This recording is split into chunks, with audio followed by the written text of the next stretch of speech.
سوال یہ ہے کہ ایک عورت ایک قبر پر کھڑی ہے، کسی نے پوچھا کہ یہ قبر کس کی ہے، تو اس نے کہا کہ یہ قبر میرے باپ کی ہے، اس میں دفن میرا بیٹا ہے، زندہ ہوتا تو میرا شوہر ہوتا، تو بتائیں کہ اس عورت کا قبر والے سے کیا رشتہ ہے۔ تو لکھنے والوں نے لکھا ہے کہ غالباً اس عورت کی اس قبر والے کے ساتھ منگنی ہوئی تھی، اور یہ قبر اس کے منگیتر کے باپ نے اپنے لیے بنائی تھی۔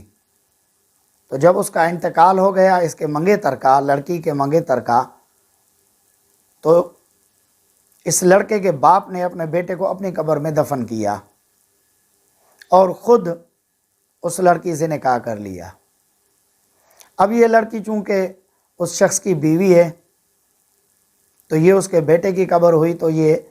اس حساب سے کہتی ہے کہ میرے بیٹے کی قبر ہے۔ زندہ ہوتا تو ظاہر اس سے نکاح ہوتا، وہ اس کا شوہر ہی ہوتا، اور قبر اس کے باپ نے اپنے لیے بنائی تھی، تو اس لیے لڑکی نے کہا کہ یہ قبر میرے باپ کی ہے۔ ایک سوال یہ ہے کہ ایک عورت اپنے شوہر کے ساتھ اپنے گھر میں بیٹھی ہے، ایک شخص وہاں نماز پڑھ رہا ہے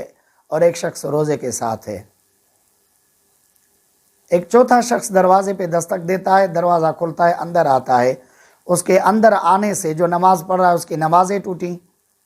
جس نے روزہ رکھا اس کا روزہ ٹوٹا، اور وہ عورت جس شخص کے ساتھ بیٹھی ہوئی تھی وہ اس کا شوہر تھا اور اس سے اس کا نکاح ٹوٹا۔ بتائیں کہ گھر میں اندر کون آیا؟ میرا خیال ہے جہاں تک ہم نے سنا ہے کہ یہ حضرت بہلول دانا کی بات ہے کہ کسی فقیہ نے یا کسی شخص نے ان سے یہ سوال کیا تھا، تو انہوں نے بتایا تھا کہ وہ جو اندر آیا وہ اس کا شوہر تھا، کہیں سفر پر گیا تھا، کافی دن نہ لوٹنے پر اس نے قاضی سے رابطہ کیا اور کافی سوچ بچار کے بعد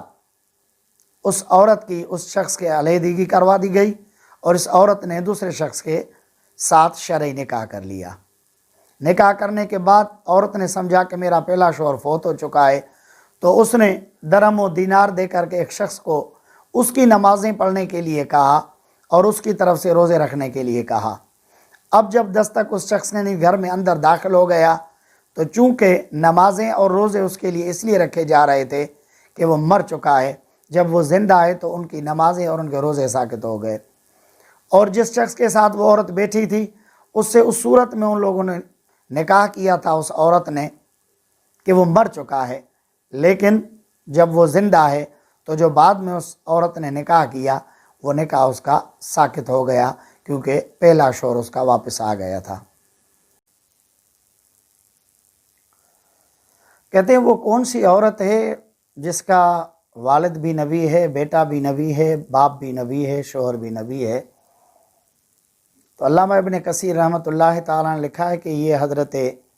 الیا تھا، اور کچھ نے اس کا نام لیا بھی لکھا ہے۔ یہ حضرت یعقوب علیہ السلام کی